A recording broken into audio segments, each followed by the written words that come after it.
So in the last talk, we were looking at the example of Easter Island, and this was a culture that did not identify a big environmental problem that they should have identified.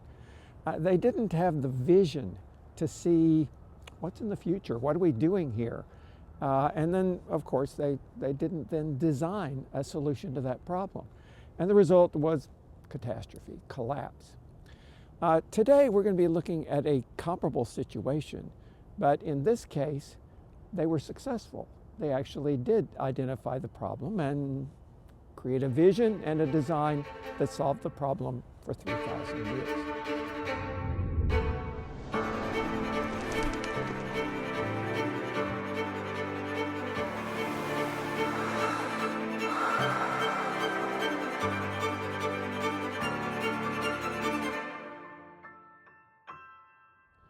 So the example we're looking at today is of a similar island to Easter Island. This little island is called Tikopia. It's in the Pacific Ocean, and it had many of the same characteristics as Easter Island. It had a very salubrious climate, very good for human habitation, had very good soils. Almost the entire island was forested with this great natural resource there. Had lots of seabirds, had lots of land birds, had good fish. I mean, it was a really good place for human habitation. And you know, thousands of years ago, people came to this island and began to inhabit it. Now, they did three things. One is, after a while, it took them a while, but after a while they identified environmental problems. They understood them. They figured out this is something we need to address. They could see a vision for where they were going. They could see the future. And they could envision it being bad, or they could envision a solution for that. And then they could design a system whereby they could inhabit that island in a very positive way. And it would support their culture over a long period of time. And that's been going on now for 3,000 years. So, pretty amazing success story. But they didn't reach success without a little bit of failure first. So the first thing, the first 1,000 years of the history of human inhabitation at Tikopia, they screwed up pretty badly. There were all these birds, and you know, they were good for food, and so they just ate those birds. And they pretty much depleted all the birds. They had both land birds and they had seabirds, and after a while they just ate them all up, and then of course they couldn't create a next generation, and that was the end of the birds. So that was a very important source of protein, was the meat from the birds, and that was gone. And then they also did kind of the same thing with clams. There was a wonderful little lagoon on the island that had tons of clams, and the clams were great for protein too. And so they just ate those clams, ate them like crazy, and saw that resource as a positive thing. But then after a while, it was gone, and there were no more clams, and they couldn't regenerate, and they lost that, again, very important source of protein. So in the first 1,000 years of inhabitation of Tikopia, they did two bad things. They killed off all their birds, and they killed off all their clams. So then they were left with very little source of protein in their diet. So in the second 1,000 years, they addressed that problem. The first thing they did was they weren't quite as remote as Easter Island, and there were other islands they were in communication with. And they brought in pigs as a agricultural crop to Tikopia. And the pigs were a great source of protein. So they would grow vegetables, feed them to the pigs, and then have the pigs to eat. And in the second 1,000 years, that was their primary source of protein. Another thing they exported from some of the other islands around was another kind of agricultural product called breadfruit. And this was it's sort of like potatoes. It's a tuber that grows in the ground and is a low plant. And they planted this breadfruit, and that became a major source of food for them, not protein, but other kind of food for them. And that was a really great thing. So here are two new resources, the pigs and the breadfruit. And that kind of kept them going for the second 1,000 years. But then they began to hit a crisis. The island is 1.8 square miles, and that can support about 1,200 people. And they had to figure out that they were flourishing and they were having babies and they're beginning to overpopulate. And as they overpopulated, they didn't have enough resources to really support the culture. So they had to solve two problems. They identified two problems. One is we have to keep our population below 1,200. 1,200 is the number of people we can sustain here. And we have to be able to do that on a steady state basis and not and have enough resources to do it. So they had 1.8 square miles. They could support 1,200 people, and that's what their goal was. So part of it was getting the food resources for 1,200 people. The other part was keeping the population down. Now, the way they kept the population down was they, in a bottom-up way, agreed to certain practices. And they just said, collectively, we're going to all follow these rules. So one thing was they did what's called coitus interruptus for sex, meaning that the guy would withdraw before ejaculation. And that came to be the only way you had sex in Tikopia, that it was completely taboo to ejaculate inside a woman's vagina. So that was off the table, and it became actually sort of like rape to do that. So they practiced coitus interruptus as their primary form of sex. The second thing was they actually did figure out a way to do abortion safely. And so they began to have some limited abortions. That was not the primary means of birth control, but it was out there as a possibility. And then the third thing they did was they practiced something that we might call virtual suicide. So when things got tough and it began to be a little overpopulated and there was some scarcity of food, then they would begin to practice reckless behavior. This would be, in particular, young guys. And when they were going fishing, they maybe would go farther out in their boats than they thought was really safe.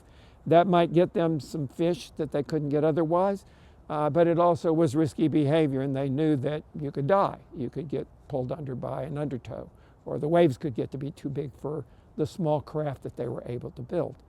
So that was just a practice. When things got kind of tough and the resources were limited, they would do more risky behavior.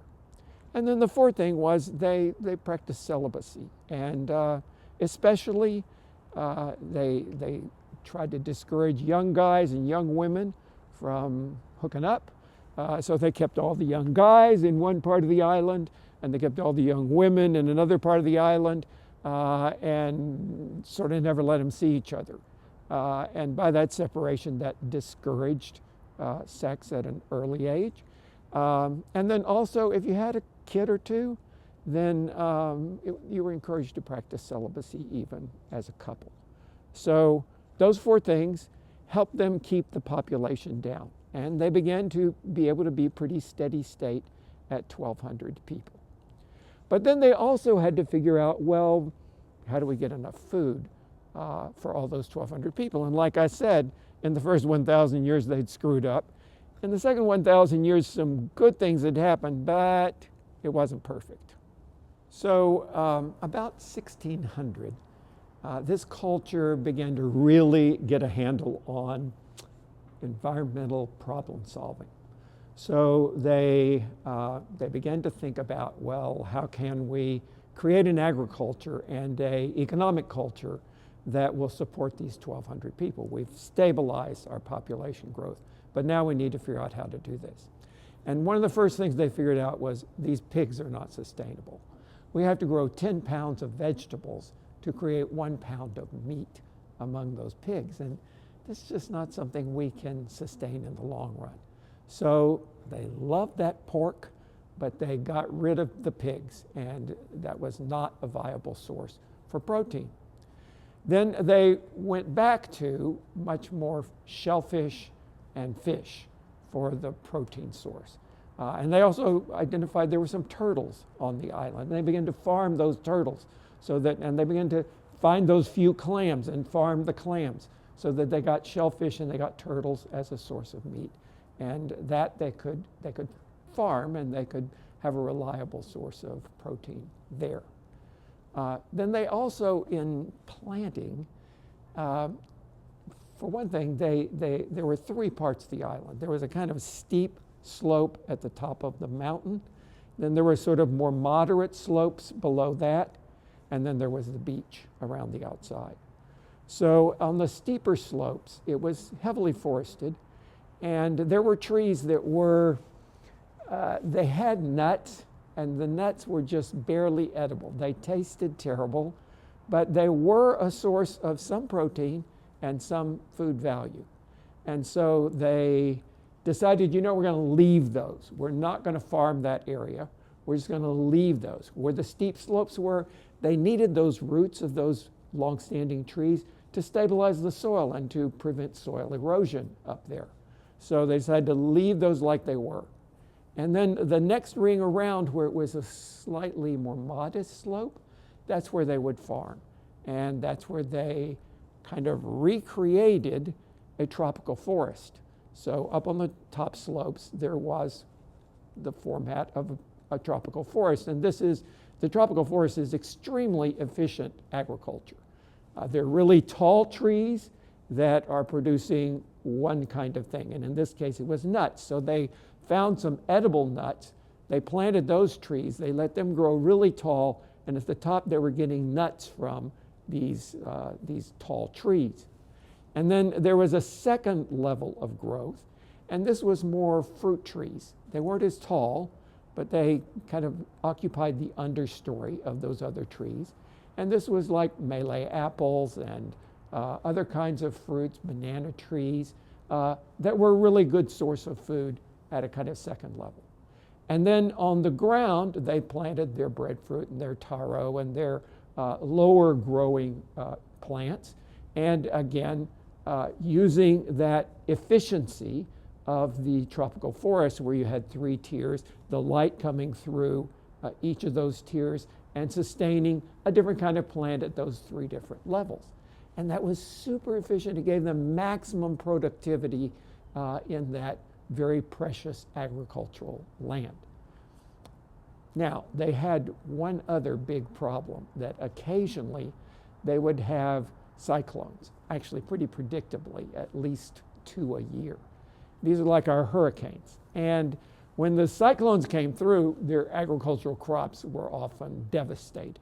And of course, when you're in a culture like this where there's no other resource, you just starve to death if your crops are destroyed and you have no other way to feed yourself. So they had to find some fallback position for when a cyclone would destroy their crops.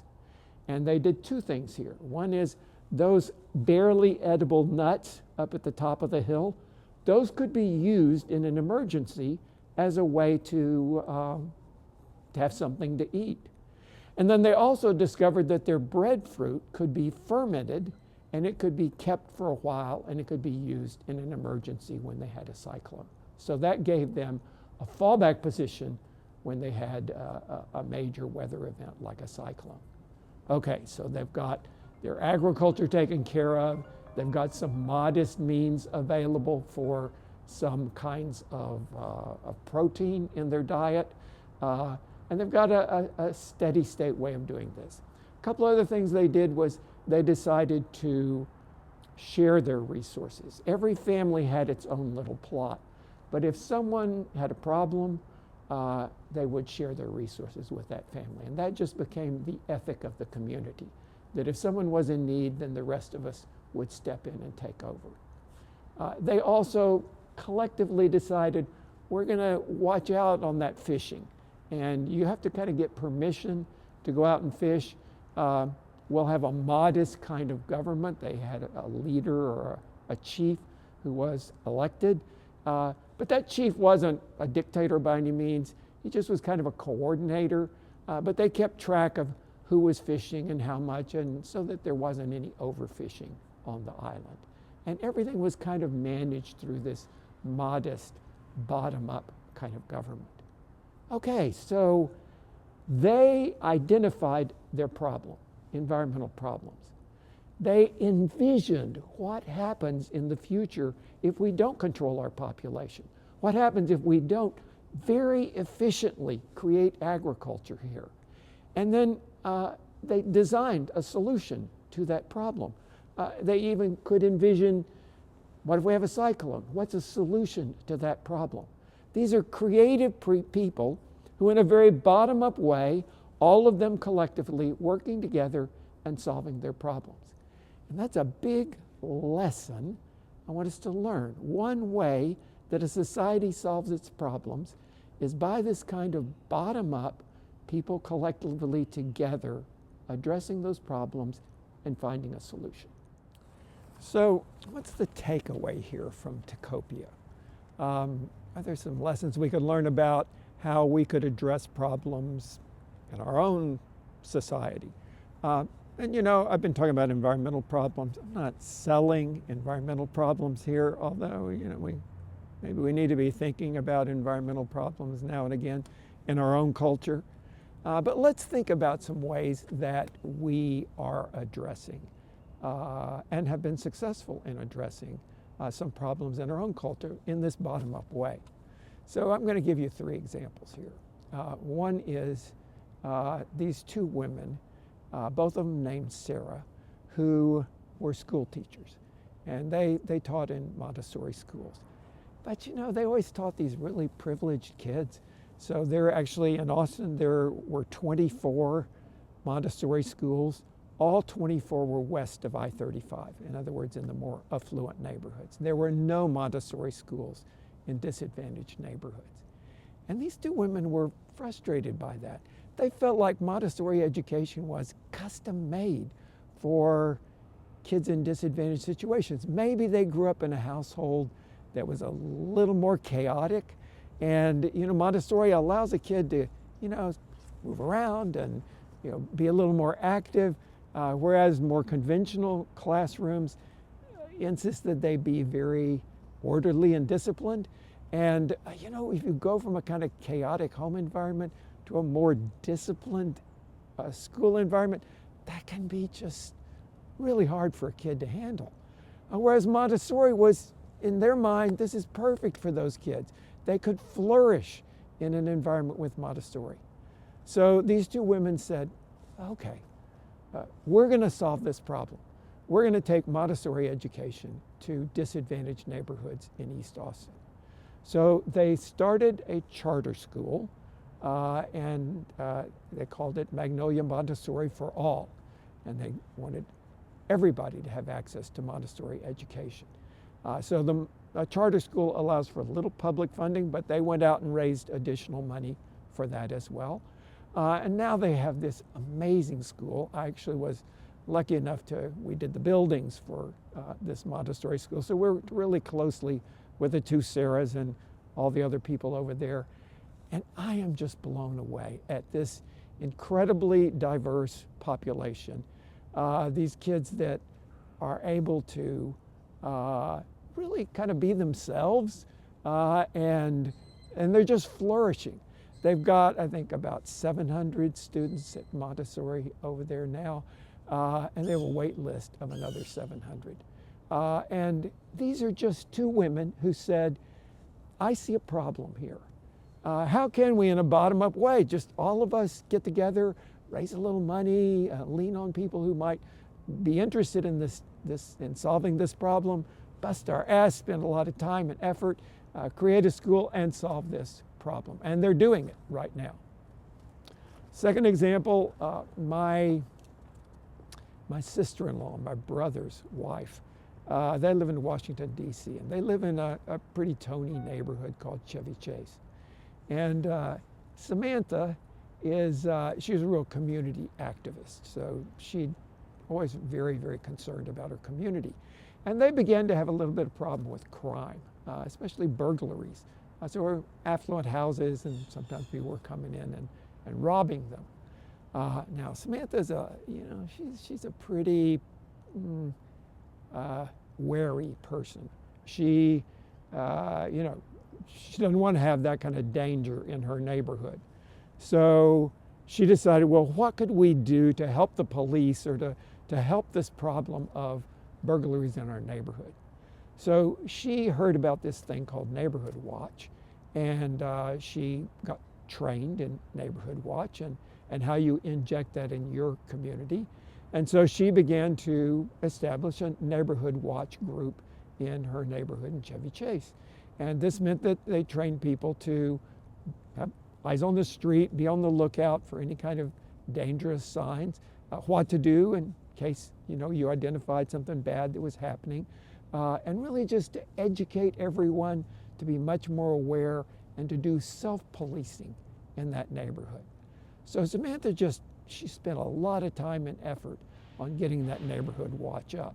And it was about the time when internet and social media was becoming more prevalent.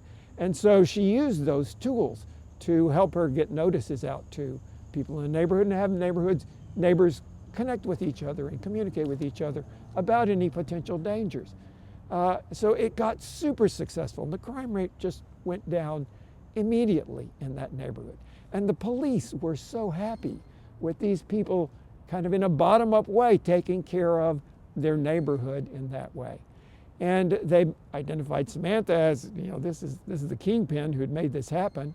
And now, long story short, Samantha has been doing training now for decades of other Neighborhood Watch groups in Washington, D.C. And I think there are about 30 that she has helped establish and helped train those people, and is really kind of a citywide activist that has injected that policing. And again, it's been a real force in reducing crime in those neighborhoods in Washington, D.C. Again, bottom up. How can we identify a problem? How can we envision a solution for that problem? And then how do we design a way to make that happen?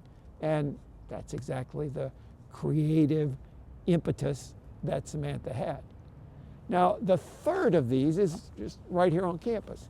So years ago, there were a group of students who got together and they said, we're interested in issues of sustainability, and we're not sure that our university is doing as much as it could do to be as sustainable as it could be. And so they started a little committee, and the students actually voted what they called a green fee.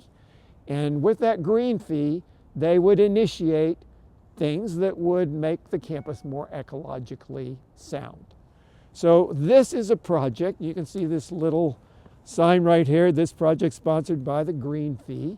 And those students would identify things they thought needed to be done on campus that would improve the sustainability of the campus. And they would use the green fee to do that. So in this case, this used to be planted with they were lovely plants, but they sucked up tons of water. And they were not very resource efficient. And we live in a climate in Austin that water is a very valuable resource, an incredibly important resource.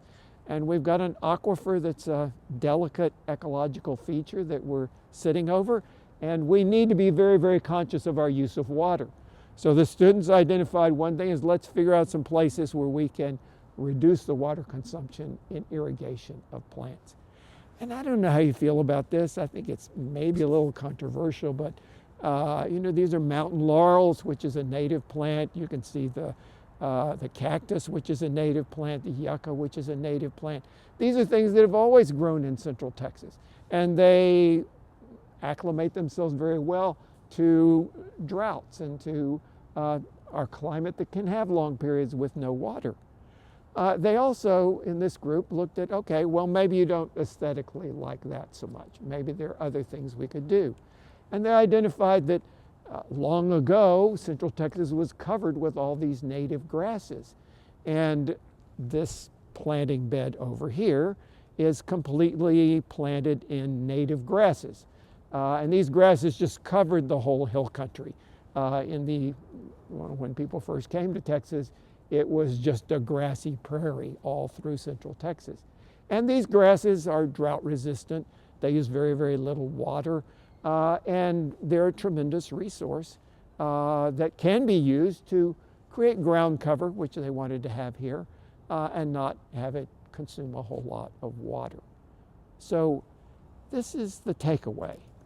Whether it's a matter of environmental issues like the students identified here, or like the people in Tecopia identified, or whether it's other kinds of community issues like educating disadvantaged kids, or like having less crime and burglaries in our neighborhoods. These are things that problems can be identified, visions can be created, and designs of solutions can be implemented that then solve those problems in a very bottom-up kind of way. Okay, we want to talk about this and maybe talk about ways you might be interested in getting involved in this kind of bottom-up problem solving in your life and in your career. We'll talk about that in the check-in. See you later.